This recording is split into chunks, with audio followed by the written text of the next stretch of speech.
दोस्तों बहुत बहुत स्वागत है आप सभी का एक बार फिर से। जी हाँ दोस्तों, आज पूरे दिन की कई महत्वपूर्ण और बड़ी खबरें निकलकर सामने आ रही हैं। जानेंगे सभी खबरों को विस्तार से। तो दोस्तों खबरों में आगे बढ़ने से पहले वीडियो को एक प्यार भरा लाइक जरूर कर दें और ताजा खबरों को जानने के लिए चैनल को सब्सक्राइब भी जरूर कर लें। तो देखते हैं पहली बड़ी खबर क्या निकल कर आ रही है।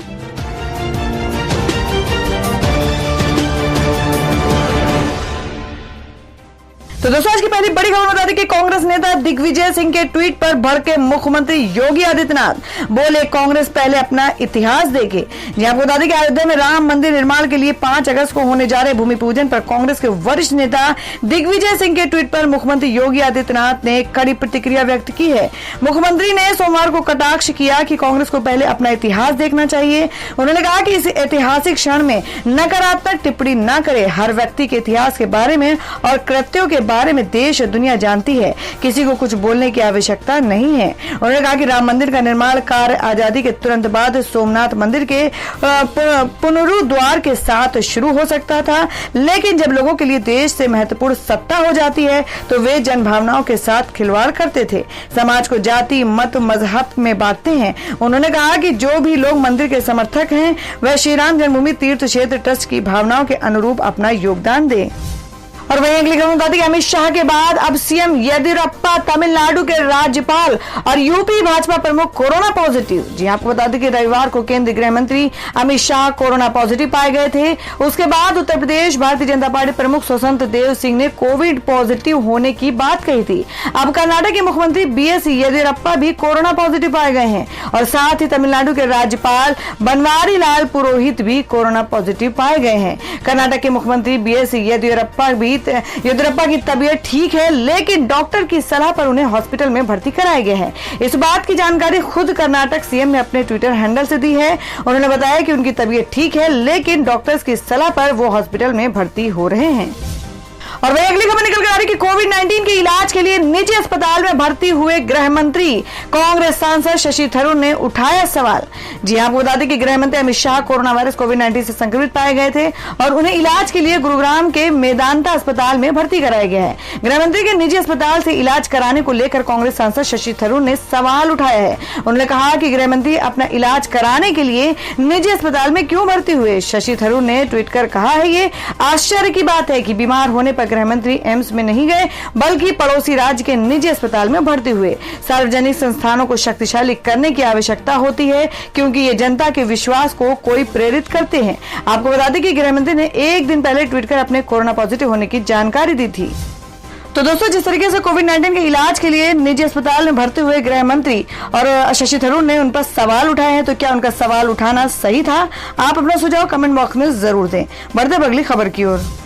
और दोस्तों मैं अगली बड़ी खबर बता दें जो कि राम मंदिर को लेकर आ रही है कि करीब 250 लोगों को निमंत्रण दिया गया है। आज अयोध्या पहुंचेंगे मोहन भागवत। जी हम बात कर रहे हैं कि इस कार्यक्रम में बेहद बुजुर्ग होने के कारण कोरोना को देखते हुए राम मंदिर आंदोलन के प्रमुख अगुवा रहे लाल कृष्ण आडवाणी, मुरली मनोहर जोशी और पूर्व मुख्यमंत्री कल्याण सिंह कार्यक्रम में हिस्सा नहीं ले रहे हैं। उमा भारती की नाराजगी को लेकर पूछे गए सवाल को उन्होंने मनगढ़ंत कहकर टाल दिया। श्री राम जन्मभूमि तीर्थ क्षेत्र ट्रस्ट के महासचिव चंपत राय ने सोमवार को स्पष्ट किया है कि पूरे भारत में प्रमुख 36 परंपराओं के 135 संत महात्माओं समेत कुल 250 लोगों को पीएम नरेंद्र मोदी के हाथों 5 अगस्त को आयोजित भूमि पूजन कार्यक्रम में आमंत्रित किया गया है।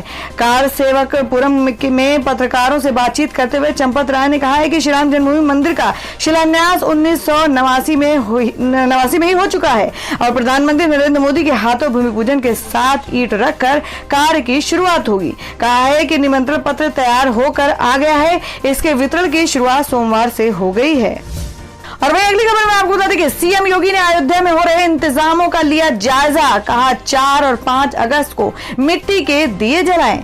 जी हम बात करें कि राम मंदिर निर्माण की शुरुआत के लिए 5 अगस्त को भूमि पूजन और आधारशिला रखने के कार्यक्रम की तैयारी का जायजा लेने के लिए मुख्यमंत्री योगी आदित्यनाथ अयोध्या पहुंचे और इस कार्यक्रम में प्रधानमंत्री नरेंद्र मोदी आएंगे। साकेत यूनिवर्सिटी में बने अस्थायी हेलीपैड को देखने भी मुख्यमंत्री गए। उन्होंने इसके बाद हनुमानगढ़ी मंदिर में पूजा अर्चना की। सीएम के साथ अधिकारी राम की पौड़ी में इंतजामों का निरीक्षण करने पहुंचे। और वहीं अगली खबर में आपको बता दें कि बाबरी मस्जिद के मुख्य मुद्दई इकबाल अंसारी ने स्वीकार किया भूमि पूजन का निमंत्रण, कार्यक्रम में होंगे शामिल।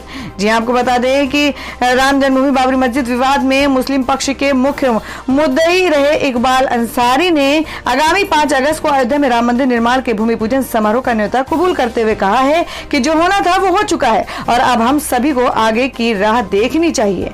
अंसारी ने सोमवार को कहा कि हमें मंदिर भूमि पूजन का निमंत्रण आया है, हम उसमें शिरकत करेंगे। हमने यही बात मीडिया में पहले भी कही थी कि अगर हमारी जरूरत है और आप सरकार हमें बुलाते हैं तो हम जाएंगे। उन्होंने कहा कि वे प्रधानमंत्री से मुलाकात कर उन्हें रामनामी अंगवस और श्री रामचरितमानस की एक प्रति भेंट करेंगे।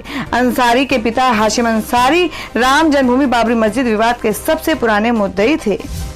तो दोस्तों, खबरों में आगे बढ़ने से पहले जान लेते हैं आज के माइंड क्विज के सवाल को। आज का सवाल है, आपको बताना है कि भारत के प्रथम राष्ट्रपति राजेंद्र प्रसाद जी का जन्म कहाँ हुआ था। इसका जवाब आपको वीडियो के नीचे कमेंट बॉक्स में देना है और सही जवाब देने वालों को रैंडम लिस्ट लेके आ जाएगा और वो जीत सकते हैं बम्पर पुरस्कार। तो बढ़ते हैं अगली खबर की ओर। और अब अगली खबर बता दें कि सुशांत सिंह राजपूत मामले में मुंबई पुलिस कमिश्नर ने प्रेस कॉन्फ्रेंस करके किए बड़े खुलासे, कई राज से उठाया पर्दा। जी हम बात करें कि सुशांत सिंह राजपूत आत्महत्या मामले की मुंबई पुलिस जांच कर रही है। सुशांत की जान जाने से जुड़े तमाम पहलुओं पर पुलिस लगातार अपनी पड़ताल कर रही है और फिल्म जगत सहित तमाम लोगों से अभी तक पुलिस ने इस मामले में पूछताछ की है और उनके बयान दर्ज किए हैं। सुशांत के परिवार की ओर से भी इस मामले में पटना में केस दर्ज कराया गया है। सुशांत के पिता के सिंह ने अभिनेत्री रिया चक्रवर्ती और अन्य के खिलाफ केस दर्ज कराया है। उसके बाद से ही इस पूरे मामले पर कई सवाल खड़े हो रहे हैं। इस बीच मुंबई के पुलिस कमिश्नर ने आज एक प्रेस कॉन्फ्रेंस करके जांच से जुड़े अहम पहलुओं की जानकारी दी है। मुंबई पुलिस कमिश्नर परमबीर सिंह ने कहा है कि अभी तक की जांच में हमने कुल 56 लोगों के बयान दर्ज किए हैं और इस मामले में हर पहलू की हम जांच कर रहे हैं, फिर चाहे वह पैसे के लेन देन की बात हो या प्रोफेशनल दुश्मनी हो या फिर सुशांत की मानसिक स्थिति। कमिश्नर ने कहा कि जांच में हमें इस बात की जानकारी मिली है कि सुशांत बाइपोलर डिसऑर्डर के शिकार थे और इसका इलाज चल रहा था। वह इसके लिए दवा का भी सेवन कर रहे थे, लेकिन किन परिस्थितियों में उन्होंने ये कदम उठाया और आत्महत्या की, इसकी हम तफ्तीश कर रहे हैं। तो दोस्तों, आप लोगों को क्या लगता है कि वाकई में सुशांत सिंह केस में सीबीआई जांच होनी चाहिए? आप अपना सुझाव कमेंट बॉक्स में जरूर दें। बढ़ते अगली खबर की ओर। और वही अगली खबर में आपको बता दें कि जल्द मोदी सरकार शुरू करेगी हेल्थ आईडी सिस्टम, जाने इसके फायदे और क्या सबको बनवाना अनिवार्य होगा। जी आपको बता दें कि जल्द मोदी सरकार शुरू करेगी हेल्थ आईडी सिस्टम और देश के प्रधानमंत्री नरेंद्र मोदी हेल्थ सेक्टर में सुधार के लिए एक बार फिर एक फैसले ले रहे हैं। इसी क्रम में जल्द ही PM Modi health ID system लागू करने वाले हैं। इसके बाद देश के नागरिकों को स्वास्थ्य संबंधी सेवाओं के लिए एक डिजिटल सिस्टम मिलेगा। ये डिजिटल हेल्थ आईडी मरीज के अलावा डॉक्टर भी बनवा सकेंगे। जानिए इस डिजिटल आईडी बनने से हमें क्या फायदे होंगे और क्या सभी को बनवाना आवश्यक होगा। बता दें कि हेल्थ आईडी सिस्टम के तहत लोगों की हेल्थ आईडी तैयार की जाएगी और इस हेल्थ आईडी का प्रयोग करने वाले लोग सभी स्वास्थ्य संबंधित जानकारी एवं जगह पा सकेंगे। सरकार इसके तहत नेशनल हेल्थ अथॉरिटी के अंतर्गत नेशनल डिजिटल हेल्थ मिशन बनाया जाएगा। इसके तहत लोगों के स्वास्थ्य से जुड़ी सभी सेवाओं के लिए प्लेटफॉर्म तैयार किया जाएगा। हर किसी को एक हेल्थ आईडी दी जाएगी जिसमें उस व्यक्ति से जुड़ी स्वास्थ्य की सभी जानकारी सीधे जुड़ सकेगी और हेल्थ आईडी और पर्सनल हेल्थ रिकॉर्ड सिस्टम के जरिए स्वास्थ्य संबंधी सूचनाएं प्राप्त की जा सकेंगी। हर व्यक्ति का अपना एक अलग आईडी होगा और वहीं किसी के पर्सनल हेल्थ रिकॉर्ड बिना व्यक्ति की अनुमति के कोई भी नहीं देख सकेगा। और दोस्तों, मैं अगली खबर निकल कर आ रही है। सीएम गहलोत का पीएम मोदी को पत्र, कहा टिड्डियों को राष्ट्रीय आपदा घोषित करें, 32 जिलों में 1000 करोड़ का नुकसान। जी हम बात कर रहे हैं कि राजस्थान सियासी संकट के बीच मुख्यमंत्री अशोक गहलोत ने प्रधानमंत्री नरेंद्र मोदी को पत्र लिखा। सीएम ने पत्र में पीएम से टिड्डियों को राष्ट्रीय आपदा घोषित करने की मांग की है। 2 अगस्त को लिखे पत्र में कहा है कि मैं आपका राजस्थान में टिड्डियों के प्रकोप की ओर आकृष्ट करना चाहूंगा। वर्ष 2019 और 20 में राजस्थान के 12 जिलों का लगभग 6,70,000 हेक्टेयर टिड्डियों से प्रभावित हो रहा है। भारत सरकार के टिड्डी चेतावनी संगठन एवं राज्य सरकार के संयुक्त प्रयासों से टिड्डी दलों को काफी प्रभावी तरीके से नियंत्रित किया गया है। फिर भी रबी की फसलों में किसानों को करीब 1000 रुपए करोड़ का नुकसान हुआ है। वर्ष 2020 और 21 में राज्य में 11 अप्रैल से टिड्डी दलों के प्रवेश के बाद अब तक राज्य के कुल 33 जिलों में से 32 जिलों में टिड्डी दल हमला कर चुके हैं। राजस्थान में अब तक के कुल 3,83,000 हेक्टेयर में नियंत्रण कार्य किया जा चुका है। और अब अगली खबर बता दें कि टिकटॉक बिकने को तैयार, डोनाल्ड ट्रंप ने दी 45 दिन की मोहलत। जी हम बात कर रहे हैं कि भारत और चीन के बीच विवाद के बाद से चीनी ऐप कंपनियों के बुरे दिन शुरू हो गए हैं। चीनी ऐप टिकटॉक को एक और बड़ा झटका लगा है। अमेरिकी राष्ट्रपति डोनाल्ड ट्रंप ने लोकप्रिय शॉर्ट वीडियो ऐप टिकटॉक को माइक्रोसॉफ्ट को बेचने के लिए चीन की कंपनी बाइट डांस को 45 दिन का वक्त दिया है। आपको बता दें, जानकारी के मुताबिक अमेरिकी अधिकारियों ने कहा है कि चीन की पेरेंट कंपनी वाले टिकटॉक की वजह से नेशनल रिस्क पैदा हुआ है, क्योंकि ये पर्सनल डाटा को हैंडल करता है। और बता दें कि ट्रंप ने शुक्रवार को कहा है कि वो अमेरिका में टिकटॉक को बैन करने पर विचार कर रहे थे। ट्रंप और माइक्रोसॉफ्ट की सीईओ सत्या नडेला के बीच हुई बातचीत के बाद वाशिंगटन बेस्ड कंपनी रेडवुड ने एक बयान में कहा कि बाइट डांस से टिकटॉक के अधिग्रहण के लिए बातचीत जारी रहेगी। इसका उद्देश्य 15 सितंबर तक किसी डील पर पहुंचना है। तो दोस्तों, खबर में आगे बढ़ने से पहले एक बार फिर से आपको याद दिला दें कि अगर आपने अभी तक हमारे वीडियो को लाइक नहीं किया तो जल्दी से वीडियो को लाइक कर दे, और अगर आप हमारे चैनल पर नए हैं तो चैनल को जरूर सब्सक्राइब कर ले और बेल के बटन को जरूर हिट कर दे, और हमारी पूरी न्यूज को जानने के लिए वीडियो को लास्ट तक जरूर देखें। बढ़ते हैं अगली खबर की ओर। और दोस्तों, अगली खबर में जान लेते हैं क्या है देश भर में कोरोना संक्रमण के ताजा हालात। देश में कोरोना के पिछले 24 घंटे में 52,531 नए मामले, जिसमें से 757 लोगों की जान गई है और संक्रमितों की संख्या 18 लाख के पार। जी हम बात करें कि देश में कोरोना वायरस का संक्रमण लगातार बढ़ता जा रहा है और इस वायरस से संक्रमित लोगों की संख्या हर दिन 50,000 से अधिक दर्ज किए जा रहे हैं। देश भर में इस वायरस से संक्रमित लोगों की संख्या 18 लाख के पार पहुंच गई है। और अब बता दें कि इन 3 सरकारी बैंकों को बेचना चाहती है सरकार। नीति आयोग ने दिया निजीकरण का सुझाव, रह जाएंगे मात्र 5 सरकारी बैंक। जी हम बात करें कि बैंकिंग सिस्टम में आए दिन बदलाव हो रहे हैं। सरकार बैंकों पर बढ़ रहे एनपीए को कम करने के लिए निजीकरण का रास्ता अपना रही है। पहले एसबीआई में 6 सरकारी बैंकों का विलय किया गया, फिर 10 सरकारी बैंकों का विलय करने का ऐलान किया गया। तो अब सरकार बैंकों की सेहत सुधारने के लिए 3 बैंकों के निजीकरण का फैसला कर सकती है। बैंकिंग सेक्टर को हो रहे भारी घाटे से उबारने के लिए मोदी सरकार लगातार प्रयास कर रही है। सरकार का कहना है कि जितने कम सरकारी बैंक होंगे, घाटा उतना कम होगा और काम करने के तरीके उतने बेहतर होंगे। बैंकों के निजीकरण से बैंकों के एनपीए का कम करने में आसानी होगी और बैंकों के हालात में भी सुधार आएगा। इसी के तहत नीति आयोग ने सरकार से सिफारिश की है कि 3 बैंकों का निजी कर दें ताकि बैंकिंग सेक्टर पर लगातार बढ़ रहे बोझ को कम किया जा सके। और अब हमें बता दें कि अनुपम श्याम के पास नहीं है इलाज के पैसे, 20 लाख रुपए देगी योगी सरकार।